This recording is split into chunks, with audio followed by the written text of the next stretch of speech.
ayun, magandang araw po. Nandito po tayo sa Tarlac at meron po akong ipakikilala sa inyo na bagong big bike po na dating dito po sa Bodge, Tarlac, no? Ulitin ko po, ipapakilala ko po sa inyo. Ito po yung RR 525RR, 500R, 525R, 300R, 300RR, 300AC, ACX at saka po yung ating GT. So ngayon po meron pa tayong ipakikilala. Hindi po siya si Black Widow, hindi po siya si Black Panther, hindi po siya si Black Manta, no? Ito po, presenting. Siya po si Bodge 525 DSX Black Knight. Ayan po. Ayan po ang ating Black Knight. So, i-review po natin siya base lang po sa physical na nakikita natin, no? Ayan po si Black Knight. So, paiikutan muna po natin siya. Ayan. Ayan po si Black Knight. Ayan. Ayan po siya, no? Kasama na po yan, ha? Yung tatlo ay ang side pannier tsaka top box niya. Ayan. Obvious po, kaya tinawag siya siyang Black Knight dahil black siya. No? Pagka white po ito, White Knight. Yan. Yan po si Black Knight. Siya po si DSX 525 natin. Pero ito po, yung blue po sa DSX 525 natin ang may gold na rim. Dito po siya, gold po yung rim niya, no? Sa ano po kasi yung gray natin, hindi po gold yung rim niya. Dito po, gold po yung rim niya. Ayan, no? Ganon din po, KYB din po ang kanyang shock, no? Ayan. Tapos Nissin din po yung kanyang caliper. Tapos Michelin po yung kanyang gulong. Yan. Naka-tubeless na din po yan.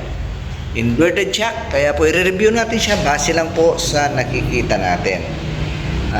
Hindi pa po namin na-test ride ito, pero parang ganun din po siya si DSX, no? Meron na rin po siyang built-in na auxiliary light o MDL po, no? Yan. Meron din po, meron na din po siyang handguard. Tapos adjustable din po itong kanyang visor o windshield, no? Tapos meron po siyang manual adjustable shock. Yan. Abs na po din ito, no? Dalawa.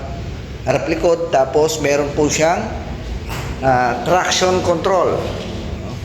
Ayan. Medyo ayan po. Tapos kasama na po itong mga box niya. Ayan, side pannier. At saka po yung box. Ito pong side pannier niya ito, magkaiba po ito yung bracket ng DSX natin, no? Kung mapapansin nyo, ayan po yung bracket niya. Ayan. Ayan po yung bracket niya. Ayan. So may lock po siya dito. Tapos sinasalpak po siya dyan. Ayan. Iba po yung bracket niya sa DSX 525 natin. Ito po, dinisign po yung bracket nito para po talaga sa mga box na ito, sa mga ano niya. Yan. So ito po yung box niya, pinipindot. Ayan. Ayan po yung box niya. Yan. Meron po siyang ilaw, no? Yan. Wala lang pong charge pero meron siyang ilaw. Ito po yung charger niya. Yung pong ilaw na to. Ito. Yan. Ayan po yung box niya. Ayan. Kaya lapat na lapat po yung box ng side pannier. Ayan. nakita nyo, compact siya, kumbaga, hindi siya kaya, kung titingnan nyo, wala po siyang galaw, oh. Ayan. Ayan, wala po siyang galaw. Kasi, dikit na dikit po siya sa motor, no? Ayan. Kung makikita po ninyo, lapat na lapat po siya. Kumbaga, wala kayong iintindihin sa malalaglag siya o ano pa man. Ayan. Tapos, yan. Ito po yung pinakasandalan niya, no? Kung tutusin. Kasi matatag po siya. Yan yung mga handle po niya. Yan. Sa function po niya, features, parehas lang po siya ng DSX, no? Traction, may mode po siya, no? Parehas lang po.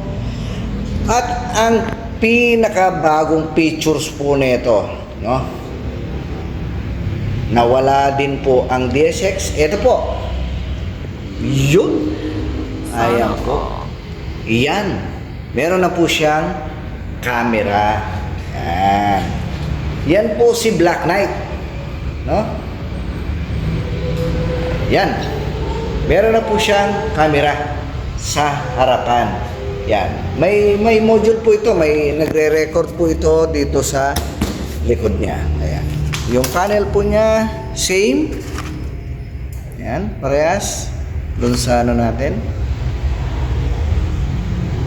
Yun. Parehas po yan. Ito lang po yung nagbago kay Black Knight. So, purong black siya. Siyempre, yan. Kasama na po ang ating side pannier. Ayan, kung makikita nyo.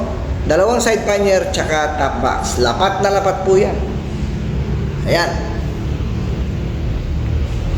Ang introductory price po nito is $420. So sa susunod na batch po nito na dala dito sa Pilipinas is more or less po siya magiging $430 na po siya. Pero ganyan na ganyan po siya. May skid plate na po yan. Yan.